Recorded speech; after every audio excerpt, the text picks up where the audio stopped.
భక్తి సమాచారం. వాట్సాప్ ఛానల్లో జాయిన్ అవ్వండి. అన్ని విశేషాలు ఎప్పటికప్పుడు తెలుసుకోండి.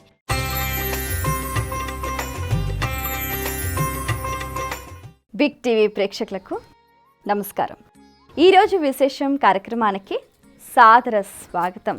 ఈరోజు మనం ఎన్నో విషయాలను తెలుసుకోబోతున్నాం. చాలా ముఖ్యమైన విషయాలు. వీటిని ప్రతి ఒక్కరూ కూడా ఆలకించి వారి జీవితానికి అన్వయించుకుంటే మోక్ష సాధనం అతి సులభం.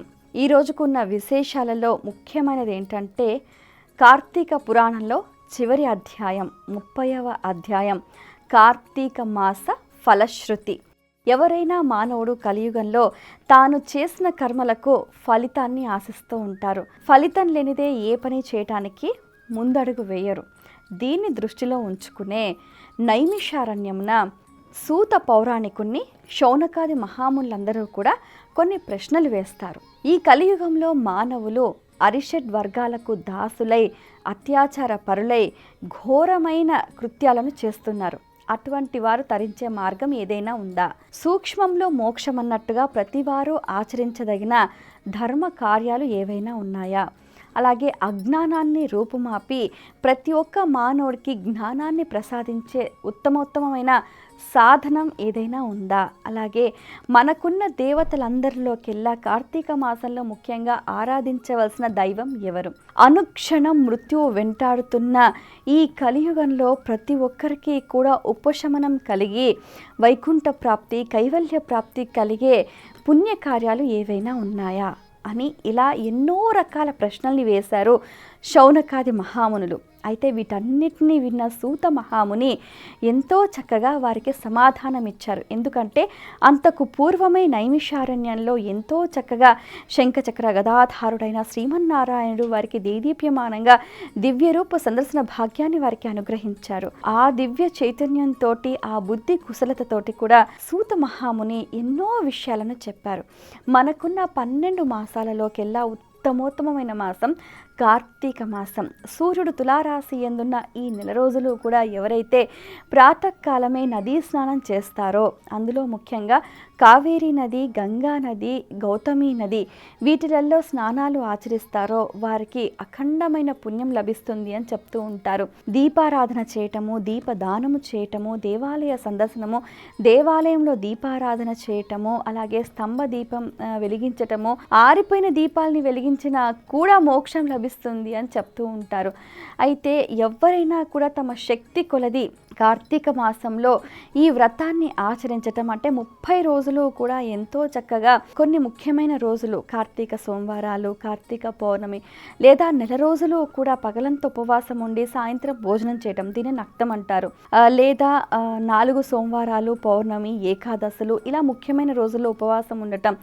ఈ రకంగా చేయటం వల్ల ఏంటంటే సంపూర్ణమైన ఆరోగ్యం లభిస్తుంది అని కూడా చెప్తూ ఉంటారు. సో అన్ని దానాలలోకెల్లా ఏంటంటే ఈ కార్తీక మాసంలో అన్నదానము, కన్యాదానము, భూదానము, ధనదానము, ధాన్యదానము అనేవి శ్రేష్టమైన ఫలితాలు, ఎన్నటికీ తరిగిపోని పుణ్యఫలాన్ని అందిస్తాయి అని చెప్తూ ఉంటారు.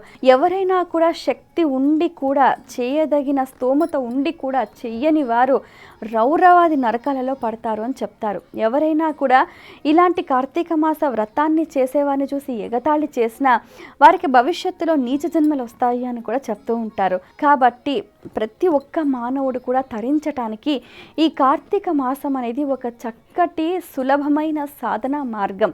కాబట్టి వీలు చేసుకొని ప్రతి ఒక్కరూ కూడా కార్తీక మాస వ్రత మహత్యం, పురాణ శ్రవణం చేయటం, కొన్ని విషయాలను తెలుసుకోవటం, భగవద్గీతలో ఈ నెల రోజులలో కనీసం ఒక్క శ్లోకాన్నైనా చదవటం, పారాయణం చేయటం అనేది కూడా ఉత్తమోత్తమైన ఫలితాలను అందిస్తుంది అని చెప్తూ ఉంటారు. ముఖ్యంగా ఏంటంటే శివార్చన చేయటం, శివ దర్శనం చేయటం, శివాభిషేకం చేయటం కైవల్య ప్రాప్తిని కలిగిస్తుంది. అలాగే విష్ణువును ఎంతో చక్కగా అవిస పూలతోటి పూజించటం, అలంకార ప్రియుడైన శ్రీ మహావిష్ణువుని తగిన పుష్పాలతోటి, ధూప దీప నైవేద్యాలతోటి కూడా అర్చించటం వల్ల, సేవించటం వల్ల వైకుంఠ ప్రాప్తి కలుగుతుంది అని చెప్తూ ఉంటారు. సో ఈ విధంగా కూడా కార్తీక పురాణంలో ఎంతోమంది భాగవతోత్తములు, ఎంతోమంది భక్తాగ్రేసరుల కథలు తెలుసుకున్నాము.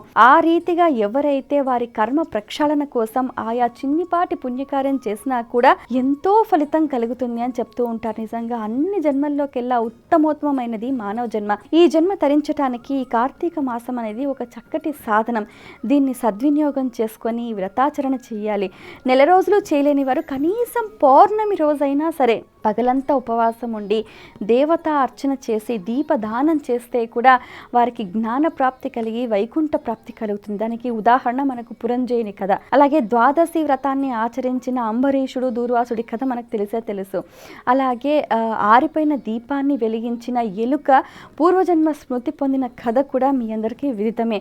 అలాగే ఎన్నో పాపకార్యాలు చేసి స్తంభ రూపంలో ఉన్నది దీపారాధన చేయటం వల్ల బ్రాహ్మణ రూపం దాల్చిన కథ కూడా మీకు తెలిసినదే.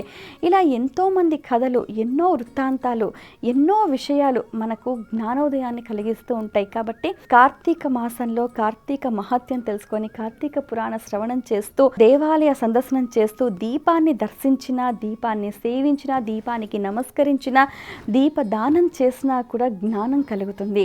జ్ఞానం వల్ల ఏమవుతుంది అని అంటే ఆత్మోదయం కలుగుతుంది. ఎప్పటికైతే ఎవరికైతే ఆత్మ జ్ఞానం కలుగుతుందో వారికి జన్మరాహిత్యం కలుగుతుంది అని చెప్తూ ఉంటారు. మరి ఈ కథ విన్నవారికి, ఈ కథ తెలుసుకున్న వారికి కూడా అఖండమైన అక్షయమైన ఫలితాలు కలుగుతాయి అని చెప్తూ ఉంటారు. సో ఇది ఇవాల్టి కార్తీక మాసం 30వ కథ సారాంశం. ఈరోజు ఆచరించాల్సిన విధి విధానాల గురించి తెలుసుకుందాం. కార్తీక మాసం 30వ రోజు నిషిద్ధములు, పగటి ఆహారం ఉసిరి, దానములు, నువ్వులు, తర్పణాలు ఉసిరి, పూజించాల్సిన దైవం సర్వదేవతలు, పితృదేవతలు, జపించాల్సిన మంత్రం ఓం అమృతాయ స్వాహ మమ సమస్త పితృదేవతాభ్యో నమః. ఫలితము ఆత్మస్థైర్యం, కుటుంబ క్షేమం. ఇది ఇవాల్టి విశేషం. స్వస్తి.